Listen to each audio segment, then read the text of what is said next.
sign language interpretation tonight is Rhoda Nyamai. To start us off, the government has defended the increment in birth and death registration fees, as Principal Secretary in the Ministry of Immigration now says the increase is as a result of inflation. And as Elizabeth Mutuku now reports, members of parliament have opposed the proposal by the government, insisting the need to review the new laws. When you get to make substantive amendment, the PS in the Ministry of Immigration was put to task to explain what necessitated the increase in registration fees for the crucial documents, the government defending the move, which it says it was a result of inflation. And everyone was asked to pay 300 shillings. That means we have already implemented this, the regulations we are presenting here without approval. So I want to be informed, how did that change from 100 to 300? I should be able to be identified by the system that this is the same person launching the same, seeking same replacement or duplicate, and therefore you'll only be able to produce one. So you are not deterring me by increasing costs, because your system will be able to raise the flag that this is a multiple application of the same document. Therefore, your justification to increase the replacement or duplicate costs is not warranted. Service through digital or digitally. In this republic, Chairman, not every part of Kenya is connected. So I want them to see the people who participate in public participation to understand that all those people from the 364 sub-counties were in concurrence to this legislation. The PS was appearing before the National Assembly Delegated Legislation Committee to shed light on the new laws proposing the increase in the fees for registrations of IDs, birth certificates, death certificates, among others. Technology and digitization generally reduces cost across the board.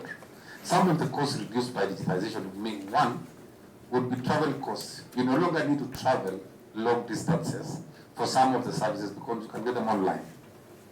Two, there's no more queuing. There's no more wasting of time in government offices for different services of government. In addition to that, also the corruption costs are eliminated by digitization in a big way, because you are now interacting with technology, apart from giving money to pay either in cash or through other forms.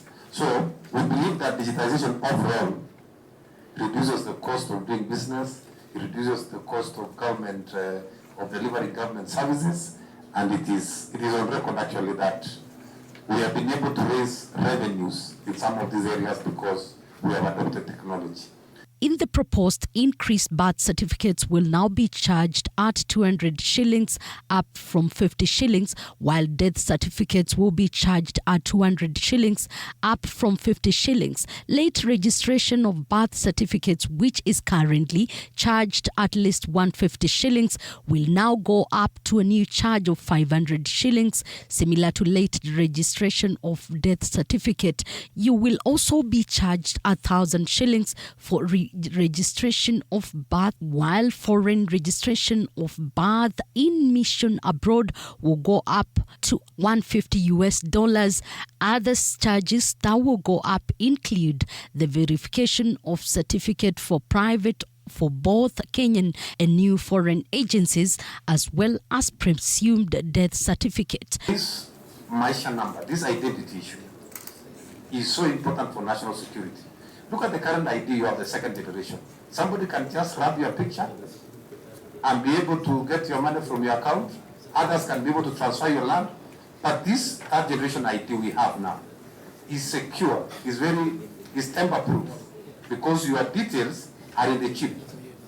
And nobody can actually grab your picture and get a SIM card from your name, or be able to get to do fraudulent activities with it. These are very, very secure cards. Lawmakers urged Bitok and his team to revoke the proposals should the ministry fail to consider the inputs. Elizabeth Mutuku, TV47, Nairobi.